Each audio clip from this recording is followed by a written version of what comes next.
अर्धनारीश्वर। दोस्तों, यह एक निबंध है। इस निबंध के निबंधकार रामधारी सिंह दिनकर हैं। दिनकर जी कहते हैं कि अर्धनारीश्वर शंकर और पार्वती का कल्पित रूप है, जिसका आधा अंग पुरुष और आधा अंग नारी का होता है।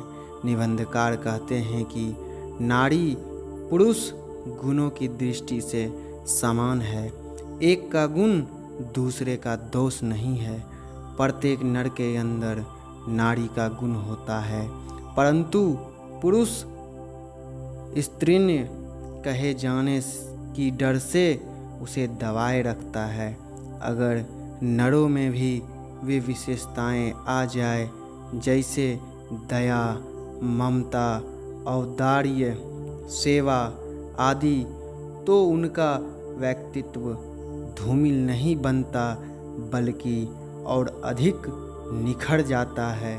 इसी तरह प्रत्येक स्त्री में पुरुष तत्व होता है, परंतु सिर्फ उसे कोमल शरीर वाला पुरुष को आनंद देने वाली रचना, घर की दीवारों में रहने वाली मानसिकता उसे अलग बनाती है और इसलिए इसे दुर्बल कहे जाने लगा है।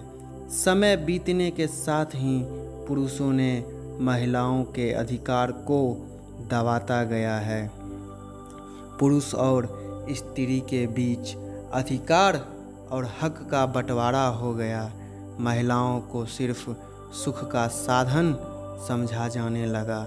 निबंधकार कहते हैं कि यदि मानव और आदि मानवी होते तो उन्हें अफसोस होता कि मैंने तो नारी में अंतर नहीं किया।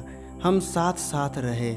पशु और पक्षियों में भी नर नारी होते हैं, लेकिन वे नारियों पर कोई भेदभाव नहीं किया है। दिनकर जी स्त्री के प्रति टैगोर, प्रसाद और प्रेमचंद जैसे कवियों के विचार से असहमत थे।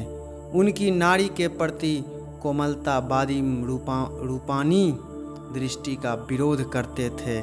प्रेमचंद ने कहा है कि जब पुरुष नारी का रूप लेता है तो देवता बन जाता है, और जब नारी पुरुष का रूप लेती है तो राक्षसी बन जाती है।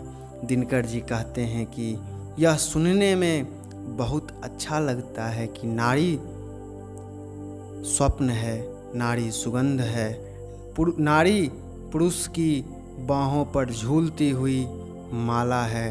पुरुष अब नारियों से कहने लगा है कि तुम्हें घर से निकलने की ज़रूरत नहीं है, मैं अकेला ही काफ़ी हूँ, क्योंकि नारी को क्रीड़ा का वस्तु मानता है जिसमें धूल कण न लग जाए।